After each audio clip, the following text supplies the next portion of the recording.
All right, everyone. Now we need to talk about RFK Jr. Scuttlebutt is that he's going to address the nation on Friday. We know that. His running mate has effectively, and this is very, very surreal, teased out the idea, well, maybe he's going to drop out, we're thinking about it, and endorse somebody. If RFK Jr. drops out and does not endorse anyone, so he just says, look, I don't have a path forward to success, I don't have a path forward to victory, so, I'm taking my toys and going home.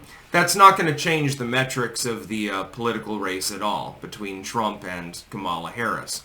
It won't make any difference. I think, and I've analyzed this and I was correct, that he takes roughly about the same amount of people from Trump as he takes from Kamala Harris.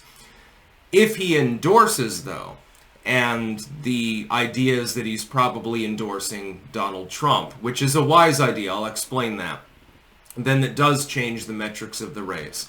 Not by a huge amount, but by a couple of points. But a couple of points is all you need when you've got such a close race. We're talking about a lead of plus 1.5, I think, for Trump in Pennsylvania, plus like 1.5 for Kamala in Michigan, mainly based on the Islamic vote, etc., etc. So 2 or 3 points is actually meaningful at that point. The endorsement would mean something. Now, RFK Jr. appears to lean towards endorsing Donald Trump, and I think I know why. Everything within politics is a stage show. It's just theatrical.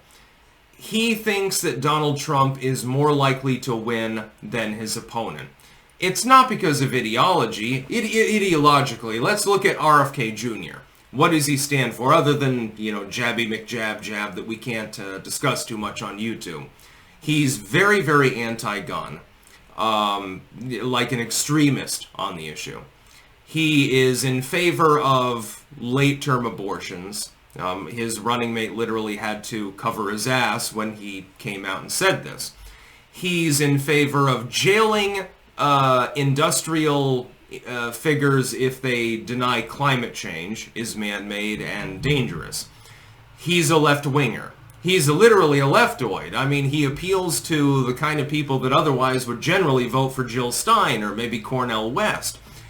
If he drops, therefore, and endorses Donald Trump, it is going to be meaningful. It would also be meaningful if he dropped out and endorsed Harris.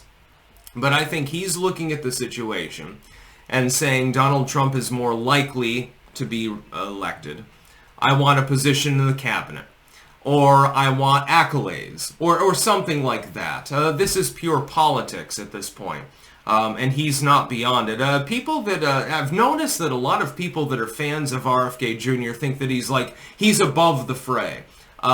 He doesn't delve into the same kind of bullshit that these other candidates do. Bullshit. He's absolutely just as self-serving as any of these other people, and he has been this entire time. The fact that he dropped out as a Democrat and ran as an independent was entirely self-serving too.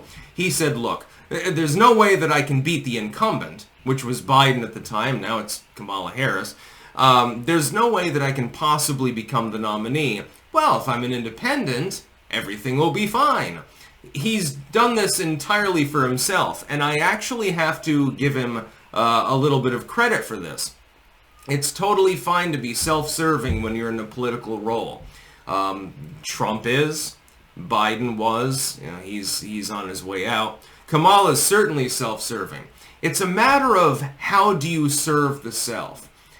Do you serve it by trying to do well by the public, trying to represent them, trying to make their lives more rich, make them more wealthy, quite literally? Or are you self-serving in like the Clintonian sense, which is just you just ingratiate yourself?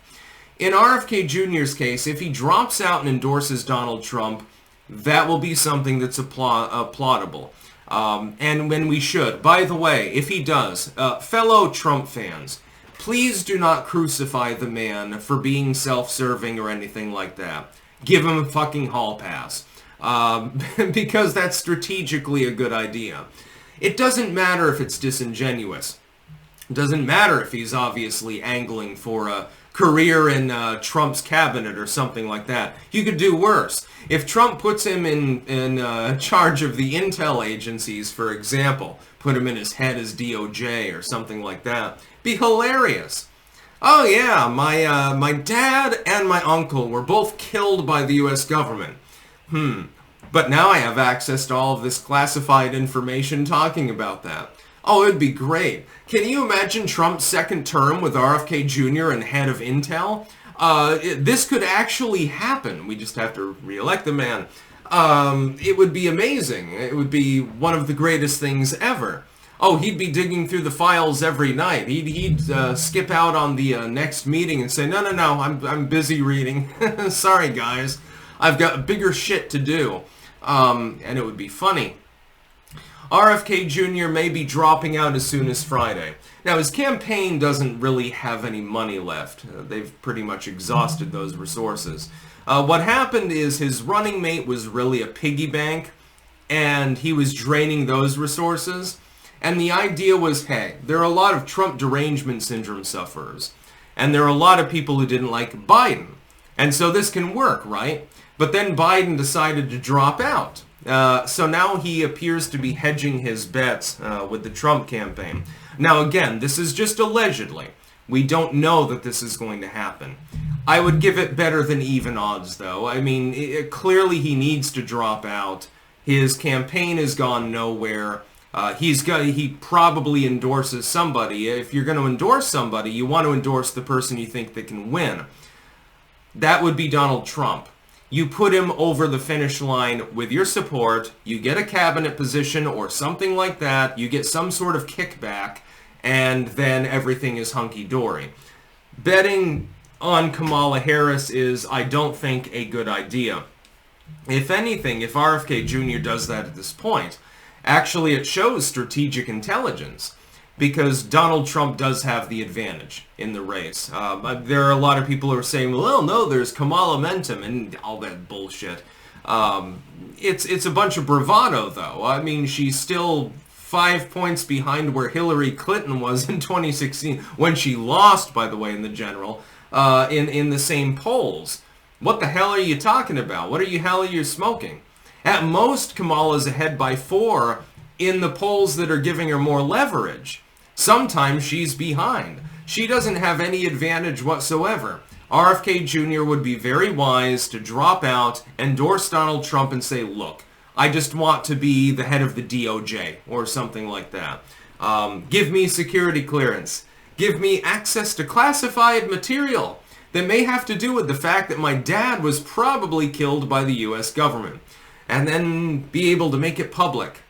This could actually happen. We might be on the edge of like a Chris Chan level of Verge or something like that. It's going to be insane. I mean, not that the election's not already insane. It's been insane this entire time. We had an attempted assassination. We had the shake-up. An incumbent decides not to run. You couldn't get stranger, actually, at the moment. It would be very, very difficult. That's about all. Peace out.